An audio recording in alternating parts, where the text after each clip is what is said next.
es izmantoju iPad. Un man kā jau radošam cilvēkam ir jārāda daudz prezentācijas. Lai to izdarītu, es izmantoju programmu Keynote. Programmā Keynote es varu pārvaldīt savas prezentācijas, atvērt viņus, uztaisīt jaunu. Atverot prezentāciju, es varu iet cauri slaidiem, skatītos visus. Un, protams, arī es varu viņus rediģēt. Es varu izmainīt tekstu, es varu rāmīšus, bildes, visu pilnībā iekārtot, kā man tas patīk.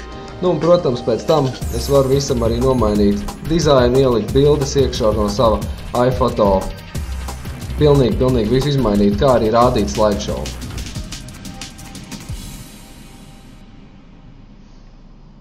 Tiem, kas daudz ceļo un rāda savas prezentācijas, nenovērtējama lieta būs iPad mazais svars. Protams, lai pieslēgtu iPad pie projektora, mēs varam izmantot šo mazo projektoru pārēju.